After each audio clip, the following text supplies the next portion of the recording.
Hey, welcome to Meet You for Coffee, the entertainment and music podcast.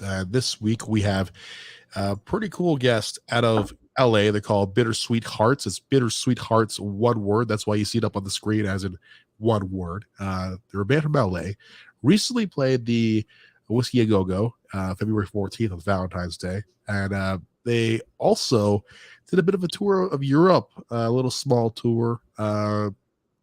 This band is fantastic, just up and going in the last year and a half, and they got some cool singles on Spotify: Polyplastic, Run From You, and their debut, I believe, was Hard to Love. Please welcome Daniel and Alyssa to the show. How's it going, Daniel? Hello, nice to meet you guys. Alyssa, how you doing? I'm doing all right. Awesome. Doing all right. Awesome. Excited to be here. It's good to hear from you guys because it's pretty cool building a band and building the momentum going forward. And I really feel that the music that you guys have, it's not overly complicated to play. As being a musician myself, so I feel like this is a perfect way to go. The sound is fantastic, and it's just straight up rock. It's kind of just simple, simple tones, simple rock, simple grooves, and people can get into it. You have a fantastic front woman, Zoe, who's also not here today, but hopefully in the future. Let's start off. You guys drink coffee. This is Meet Me for Coffee. I got a double espresso right here. I got an Americano right here. Beautiful, beautiful. I dropped the ball, but I do have a beverage. I do have some water, so. All right. What? It can be vodka. It can be vodka. You can say that on the show. It's not like the radio. Much like there was Crystal Pepsi, it's Crystal Coffee. Oh, you know what? Up here in Canada, they had Crystal Pepsi for quite some time, and then they got rid of it. They brought it back for a while. Like, we're not as privileged as you guys. You guys have all the cool Prime drinks down there, and like the Mountain Dews and whatever. But I'm not into all that stuff. I'm mostly into coffee and whiskey. Me too. Yeah. I mean, there's this one brand that I discovered recently. It's called Hissing Goose. From around here, and if you're interested, I'll send you a little pack of it if you want. Oh yeah, please. I'm super into coffee. I'm really into like grinding my own beans. I have a siphon. I really go all out on my coffee. So you roast your own coffee? Not roasting. I use it to brew my own. So it almost looks like a little chemistry set. It's like a gas powered siphon, and then it flips over when it's boiling, and then I steep it, and it comes back up through gravity. Do you wear a lab coat and a hazmat suit? How do you do it? In the beginning, I did, but then my roommates made fun of me, so I stopped doing that. It's okay as long as you wear a hairnet, for commercial reasons. All right. How do you take your coffee, Daniel? I actually no sugar, no cream. I just do it straight up. I like bitter stuff growing up. Yeah. My family never really liked sweets, so I was the same way. Everything's just always been bitter. That's why I'm super into beer, and I just like my coffee straight up black or Americanos if I do espresso. Yeah. I feel Americanos sometimes that they're really watered down. Well, they are watered down. Literally. Sometimes it's just not. I don't know. It just doesn't get me. I get the double espresso. By the way, this is the first time out of the 300 interviews I've done on this show. You were exactly like me. The only person out of all the rock stars and then the Hollywood celebrities that I've interviewed, the exact same taste as me. I'm not a sweet guy, Yes. I like coffee black and or nothing in it. The one on sound just like my metal. Just like my metal, black metal. Except I don't like burning down churches. I mean, that's a different kind of thing. Oh, I mean, this kind of shows a little bit too. So yeah, I was pretty upset by the fact that Ozzy's good. He's pretty much done. I mean, all those back surgeries. I mean, at that age, he needs to rest. Yeah, he also likes his coffee black, by the way. Oh, shit. I mean, and I'm sure you do that, but he also drinks it very differently. How we probably enjoy it. He just chugs the whole thing. So it's pretty cool. Alyssa, how do you take your coffee? I like a nice milky coffee. I like a hazelnut latte, and kind of you're saying how Ozzy chugs his coffee. I wait till it's at a certain temperature and then I chug it, just one and done. Isn't the hazelnut latte already kind of cooled down already once you get it? I guess it depends on where you get it from, but Yeah, it's very important as a musician, especially if you're on the road, to like coffee, because I figure like if you're driving around, starting out as a band, you're not always staying in hotels and stuff like that, or at least you try to stay in a hotel, but it doesn't always work because you have those travel engagements and stuff. So, and you don't always sleep in the van. So coffee is a very big thing. Are you a Starbucks girl? yeah, I would say that. All right. Well, that's good. I'm a Starbucks guy too. I also frequent a lot of coffee roasters around my area, and I try different ones. Same. So, yeah. So, I mean, listen, we were talking before. You play a Jaguar, a Fender Jaguar, on stage. Why do you like playing a Fender Jaguar besides the fact that Kurt Cobain used to play it? That's exactly it, because it's a they do a run of his Jaguar, so it's like the signature one that he played. So now I play it, and obviously Kurt Cobain. It's just very comfortable. Like the neck in the scale is very comfortable, and I like that the modded pickups that the guitar came with. It's kind of weird because I haven't seen a Jaguar, especially a Fender Jaguar. They call it a Jaguar, right? It should either be like black or spotted. Like they should have a spotted one. Like that'd be so cool. That'd be cool. And it goes with drums as well, right? Like I like heavier weighted sticks instead of light kind of stuff. It's what kind of drums do you play, Daniel? So for me, I've always started off being into like PDP and Tama, but recently I got into more like a boutique drum set company called Thai Drums, TAYE. And they're originally made from like one of the originators of DW, but he sold it off to like a Taiwanese company. And I've been with them for a couple years, but I mean, always looking for new endorsements. But I like them a lot. Great sounds. They did a lot of cool like customized colors for me, which is what I really liked. But I don't know. I might be going back to Tama because lately the new lines are just like amazing, phenomenal. And like you said, with sticks, I like using really heavy, like front weighted sticks. ProMark does exactly what I do with them. I'm not playing jazz here, so I'm not using some weird 7As or 5As or something like that. Not like a massive bass drum or something like that, like Tommy Lee used to play. Yeah. One of my early kits, I had a Vistalite Ludwig, same kind as John Bonham's with the 28 kick. I mean, that thing would stop people's hearts. Was it the clear one? Yeah. Those are really cool. Yeah. All right, let's talk about the band, Bittersweethearts. How did you guys get this all together? I'm introducing you guys to North America here, at a wider scale up in Canada and around the world. Bittersweethearts, pretty cool name. Like I said, spelled all together in one big word. Who was the original member? How did this all come together? So pretty much, it's actually Zoe, the lead singer, who wasn't able to make it today, unfortunately. I remember her telling all of us about it, and like she was able to meet up with our manager, and they were able to find players throughout the course of this about a year. I think we've only been a band for about a year, playing gigs for about less than 6 months. And so we're fairly new, but we all come from other musical backgrounds. All of us are like pros in other areas. And eventually they found each member through just trial and error. There was like 2 other drummers before me, like 3 other bass players, 3 or 4 other guitar players. But eventually we settled for me, Alyssa, and our bass player named Zach. That's pretty cool. You guys do a lot of session work as well, right? Yeah. Like you're drumming for other people's records. How about you, Alyssa? Like how'd you same kind of way, eh? I'm actually not a session musician, but I think that'd be really cool to do. I think, Daniel, if you have any connections, you can throw them my way. Yeah, definitely. I mean, you are good enough. Like, yeah, I mean, we all live in the same area too, so you never know.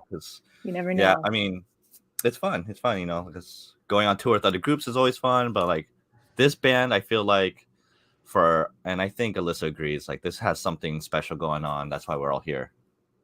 Well, that's good. I mean, like, you have to feel that way if you're going to go on the road with everybody, right? So, I guess you had the first on road experience. You guys kicked it off with the show in the UK, and then I believe it was like Germany and all these different dates and stuff like that. How was that? It was outstanding. It was my very first tour. It was a lot of firsts for me. First time leaving the country, first tour, first time in Europe. So I was stoked to go. Stoked is an understatement, but it was, I don't know, it was so beautiful there. Like, I kind of want to go back now. Like, as soon as we touched down in LA, I was like, can you just like go back and drop me off, and then I'll head back over there. How do you think the people responded to you guys over in Europe? Very well. The Netherlands like loved us. There was one guy, Lars, shout out to Lars. At one of the shows, he bought a t-shirt, and then the next show he showed up wearing the t-shirt. Which were like 2 cities like hours away. You know, he took the drive and come over to see us again. That's fandom right there, right? That's how it all starts, right? You got to plant the seed. Any other plans going forward to go back over there? In the summer, I think we have some festivals lined up, possibilities, but definitely soon. If we had it my way, we'd be there right now. We would have never left. We do have a possible upcoming like early summer, late spring tour maybe that might be happening soon, but that's in the works with our management. So hopefully, if it comes out great, we'll be touring the East Coast. That's fantastic, man. I know it's very hard to be away from home. What's one thing, Daniel, that you missed while being on tour? Coffee, straight up. Like, oh my God, it's so hard to find good coffee.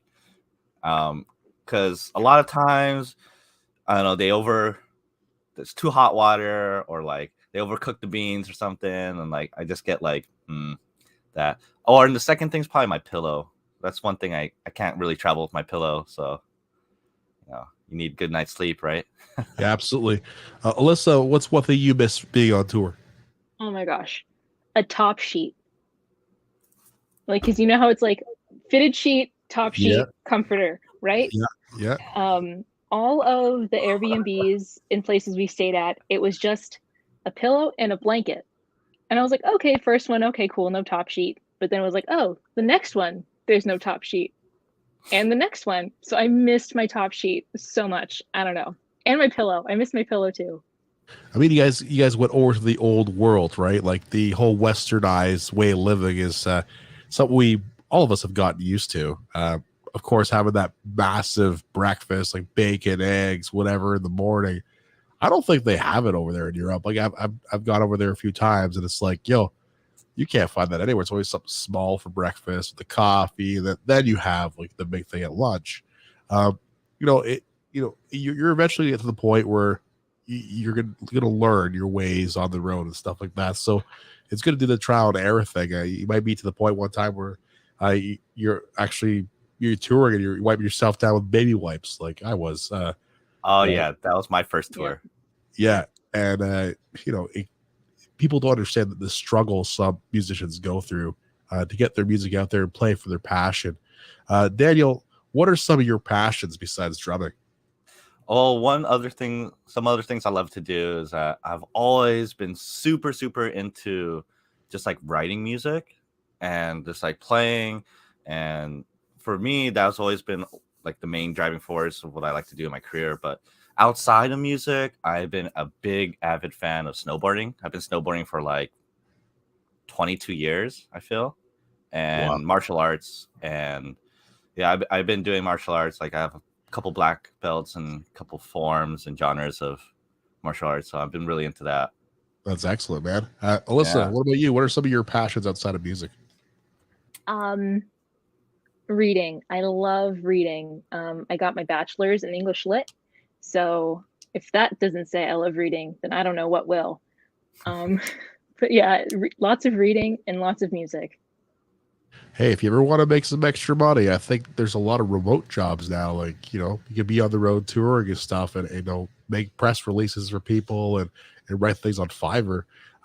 that's always a great strength to have, especially for your band, right? What strength do you bring to your band, Alyssa, besides music? Let's see. I don't know. I think I was gonna say like passion, but I think we all have passion, or else we wouldn't be doing this. Um, I think since I'm the newest member of the band, like timeline wise, and I have less sort of outward experience, like session musicians like Daniel and like touring and all of that, that's all very new to me. So I think I just bring a lot of excitement, which I think adds some like freshness to the band. Absolutely. What about you, Daniel? I feel like for me, it's always been the energy and the way I kind of help set the environment.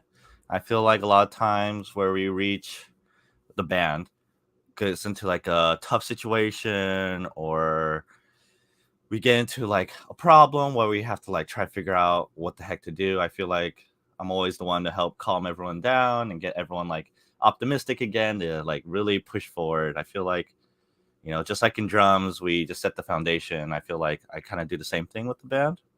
I mean, this is just my opinion. So, hey, you know what?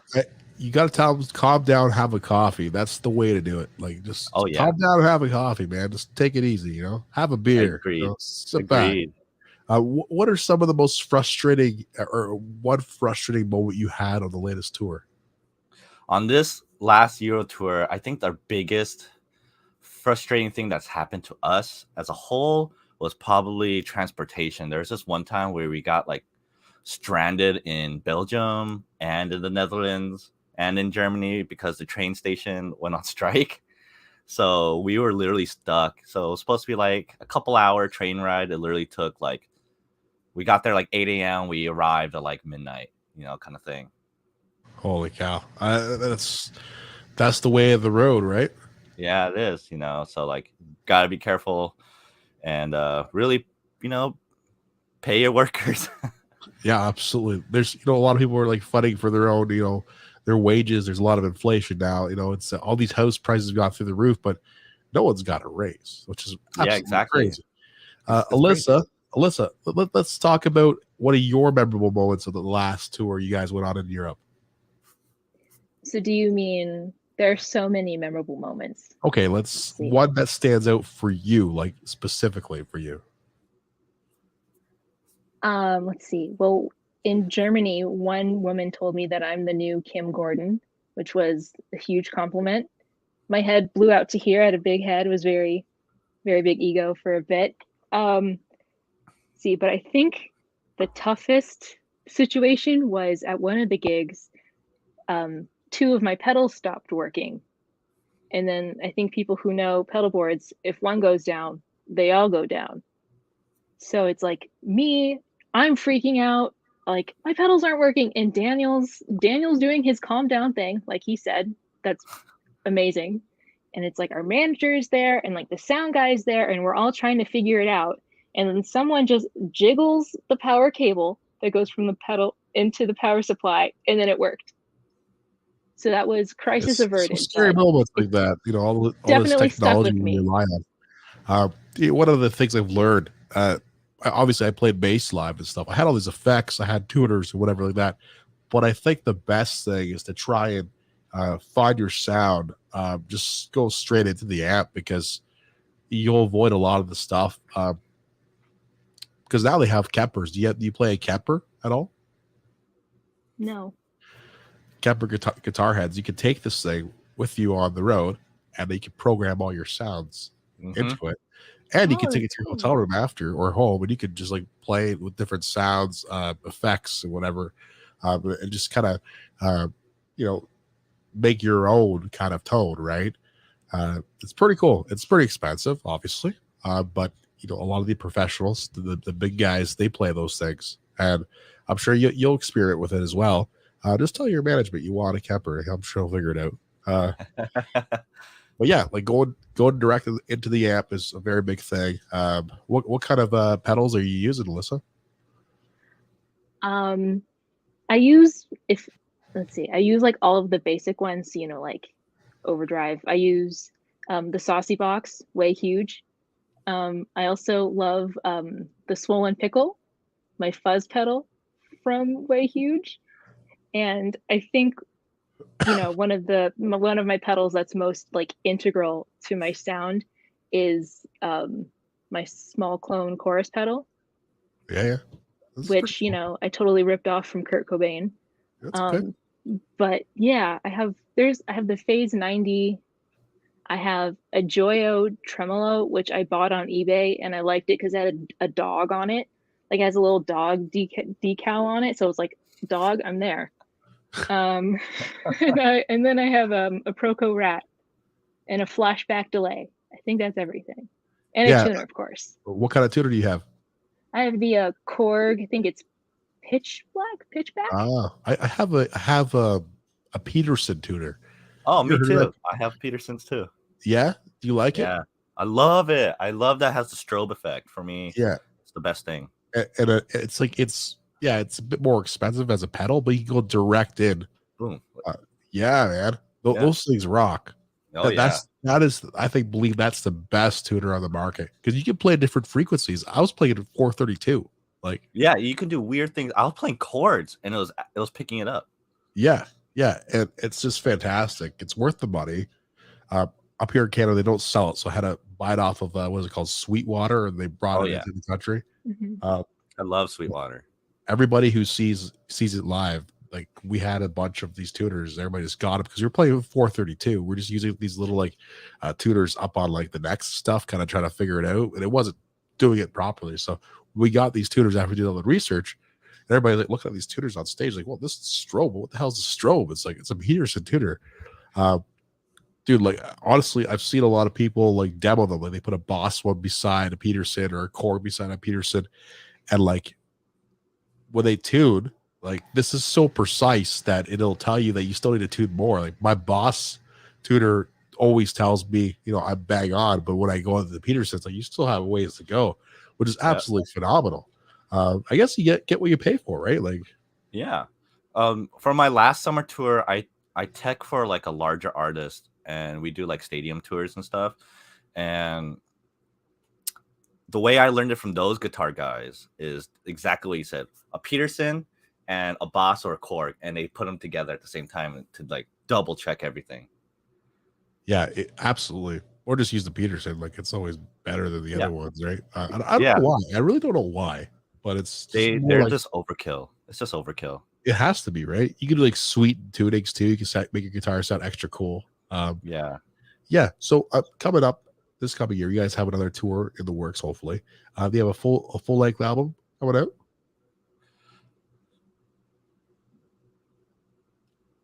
Okay, so I didn't know if you're gonna answer that. No. We're planning on it. We've been writing. We actually got a couple more songs that we've written. There's one cool song that Alyssa has written with Zoe, and I'm excited for that one. Actually, that one's really cool, and I think we're gonna start building it. I think next week, right? So we have more songs. It's in the works. We just don't have a set date yet. Yeah. It's kind of cool because I discovered that Zoe's dad, he played in that Roxanne band, which is yeah. Joey Roxanne, Jagger. I think Roseanne. Is it Roseanne or Roxanne? Roseanne, I think right? it's Roseanne. I forget. Yeah. I was gonna say Roxanne because I listened to the Police earlier today, so I was like Roxanne. That'll be a cool Police tribute band. Yeah, absolutely.